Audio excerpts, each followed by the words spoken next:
Hi friends, good morning. ಎಲ್ಲರೂ ಹೇಗಿದ್ದೀರಾ? ಚೆನ್ನಾಗಿದ್ದೀರಾ ಅಂದ್ಕೊಳ್ತಾ ಇದ್ದೀನಿ. ಹಾಗೆ ನಾನು ಸಹ ಚೆನ್ನಾಗಿದ್ದೀನಿ. ಯಾರಾದರೂ ಫಸ್ಟ್ ಟೈಮ್ ವಿಸ್ಮಯ ಚಾನೆಲ್ನ ನೋಡ್ತಾ ಇದ್ದರೆ ಸಬ್ಸ್ಕ್ರೈಬ್ ಮಾಡಿ. ನೋಡಿ, ನೆನ್ನೆದು ವ್ಲಾಗಲ್ಲಿ ನಾನು ಕಾಫಿ ತೆಗೆಯೋದು ಅದನ್ನು ವಿಡಿಯೋ ಮಾಡಿದ್ದೆ. ಈಗ ಕಾಫಿ ನಮ್ಮದು ಒಣಗಿದೆ. ಈಗ ಅದನ್ನು ನಾವು ಹೇಗೆ ಕ್ಲೀನ್ ಮಾಡ್ತೇವೆ ಅಂತ.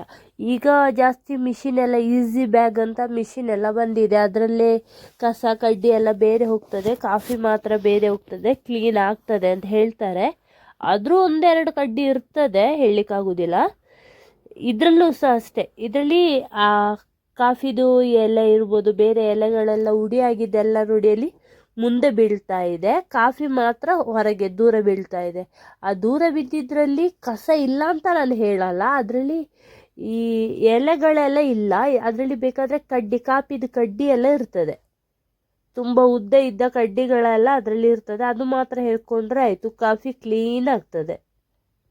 ನೋಡಿ, ಈಗ ತಂದೆ ಇದನ್ನು ಹೀಗೆ ಕಾಫಿನ ಒಂದು ಗುಡ್ಡೆ ಮಾಡಿ ಅಲ್ಲಿಂದ ಹೀಗೆ ಎಸಿತಾ ಇದ್ದಾರೆ. ನಾವು ಭತ್ತವನ್ನು ಹೀಗೆ ಕ್ಲೀನ್ ಮಾಡೋದು. ಅದರಲ್ಲಿ ಹೊಟ್ಟು ಇದ್ದಿದ್ದೆಲ್ಲ ಜಾಸ್ತಿ ಹೋಗ್ತದಲ್ಲ, ಅದನ್ನ ಹೀಗೆ ಕ್ಲೀನ್ ಮಾಡೋದು. ಈಗ ಕಾಫಿನ ಹೀಗೆ ಕ್ಲೀನ್ ಮಾಡ್ತಾ ಇದ್ದೇವೆ. ನೋಡಿ,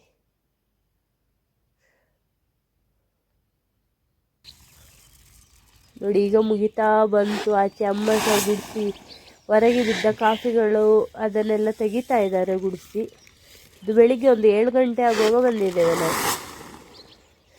ಬೆಳಿಗ್ಗೆ ಅಂದರೆ ತುಂಬ ಬಿಸಿಲು ಇರಲ್ಲ ಅಲ್ಲ, ಕೆಲಸ ಸ್ವಲ್ಪ ಬೇಗ ಆಗ್ತದೆ. ಅದಕ್ಕೆ 7 ಗಂಟೆಗೆ ಬಂದರೆ ಒಂದು 10 ಗಂಟೆಗೆ ಆಗುವಾಗ ಚೀಲಕ್ಕೆ ತುಂಬಿಸಿ ಎಲ್ಲ ಹೊತ್ತು ಆಗ್ತದೆ. ಮತ್ತೆ ಆಗಲ್ಲ. ಮತ್ತೆ ತುಂಬ ಬಿಸಿಲಿದ್ದರೆ ಕೆಲಸ ಮಾಡಲಿಕ್ಕೂ ಆಗಲ್ಲ, ಸುಸ್ತಾಗ್ತದೆ. ಇಲ್ಲಿ ನೋಡಿ, ನೋಡಿ ಕಡ್ಡಿಗಳಿದೆ. ನೋಡಿ, ಈ ಕಡ್ಡಿನ ಮಾತ್ರ ಹೇರ್ಕೊಳ್ಬೇಕು. ಹೀಗೆ ಉದ್ದ ಉದ್ದ ಕಡ್ಡಿಗಳು ಮಾತ್ರ ಕಾಣ್ತಾ ಇದೆ. ಅದಾದಮೇಲೆ ಒಂದ್ಸಲ ಹೆರಕಿದ್ರೆ ಸಾಕು, ಅದೆಲ್ಲ ಕ್ಲೀನ್ ಆಗ್ತದೆ. ನೋಡಿ, ಕಾಮನ ಬಿಲ್ಲು ಬೀಳುವ ರೀತಿಯಾಗಿ ರೌಂಡಾಗಿ ಬಿದ್ದಿದೆ. ನಾವು ಎಸೆಯೋದಾಗಿ ಅಲ್ವ, ಹಾಗೆ ರೌಂಡಾಗಿ ಬಿದ್ದಿದೆ. ನಾವು ಅದನ್ನು ಚೀಲಕ್ಕೆ ತುಂಬಿಸುವಾಗ ಸಹ ಉದ್ದ ಕಡ್ಡಿ ಸಿಕ್ಕಿದೆಲ್ಲ ತೆಗಿಬೋದು. ಈಗ ಮುಗೀತಾ ಬಂತು ನೋಡಿ.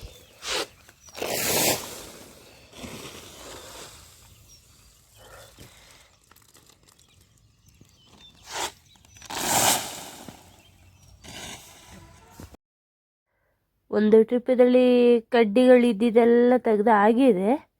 ಇವಾಗ ನಾವು ತುಂಬಿಸ್ತಾ ಇದ್ದೀವಿ. ಆಚೆ ನೋಡಿ, ಉಡಿ ಇರೋದೆಲ್ಲ ಆಚೆ ತೆಗ್ದಾಗಿದೆ. ಅದೆಲ್ಲ ಗುಡಿಸಿ ತೆಗ್ದಿದ್ದಾರೆ ನೋಡಿ. ಇದೆಲ್ಲ ಈಗ ಕ್ಲೀನ್ ಆಗಿದೆ. ಇನ್ನು ಇದನ್ನು ಚೀಲಕ್ಕೆ ತುಂಬಿಸ್ತಾ ಇದ್ದೇನೆ.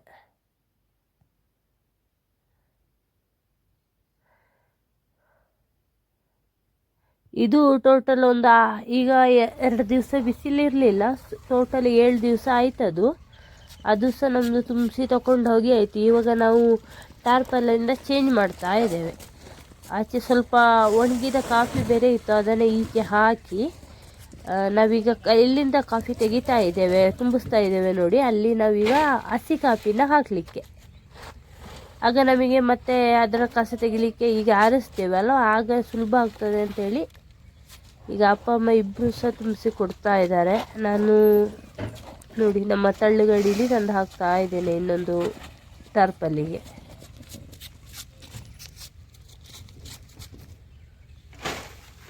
ಇಲ್ಲಿ ನಿಮಗೊಂದು ಮೊರ ಕಾಣ್ತಾ ಇರ್ಬೋದು. ಇದು ಗಾಳಿ ಹಾಕಲಿಕ್ಕೆಲ್ಲ ಇದರ ವಿಡಿಯೋ ಮಾಡಲಿಲ್ಲ ನಾನು. ನೆಕ್ಸ್ಟ್ ಮಾಡುವಾಗ ಒಮ್ಮೆ ಹಾಕ್ತಾರೆ ನೋಡಿ. ಅದರಲ್ಲಿ ಗಾಳಿ ಹಾಕಿ ಆ ಕಸನೆಲ್ಲ ದೂರ ಮಾಡ್ಬೋದು.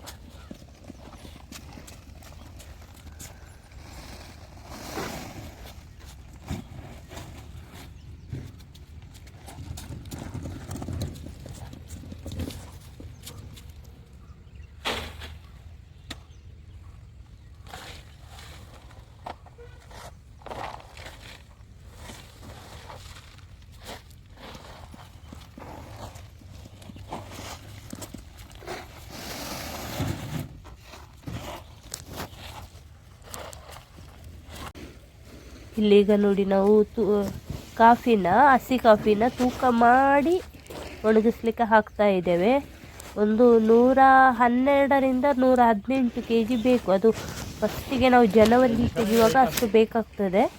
ಈಗ ಸ್ವಲ್ಪ ಕಾಫಿ ಎಲ್ಲ ಹಣ್ಣಾಗಿ ಸ್ವಲ್ಪ ಕಮ್ಮಿ ಸಾಕು, ಒಂದು 112 kg ಸಾಕು ಅನಿಸುತ್ತೆ. ಇಲ್ಲಾಂದರೆ 120ರವರೆಗೆ ಬೇಕಾಗ್ತದೆ ಹಸಿ ಕಾಫಿ, ಒಂದು ಚೀಲ ಒಣಗಿದ ಕಾಫಿ ಹಾಕಲಿಕ್ಕೆ. ಈ ವರ್ಷದಿಂದ ನಾವು ನೋಡಿ ಒಂದು ಮಿಷಿನ್ ತಗೊಂಡಿದ್ದೇವೆ. ಇದರಲ್ಲಿ ಇವಾಗ ತೂಕ ಮಾಡಿ ಹಾಕ್ತಾ ಇದ್ದೇವೆ. ಆಗ ಈ ವರ್ಷಕ್ಕೂ ಮುಂದಿನ ವರ್ಷನೂ ತೂಕ ಮಾಡಿ ಜಾಸ್ತಿನಾ ಕಮ್ಮಿನಾ ಅಂತ ಗೊತ್ತಾಗ್ತದೆ. ಹಾಗೆ ನಾವೀಗ ತೂಕ ಮಾಡಿ ಹಾಕ್ತಾ ಇದ್ದೇವೆ ಈ ವರ್ಷದಿಂದ.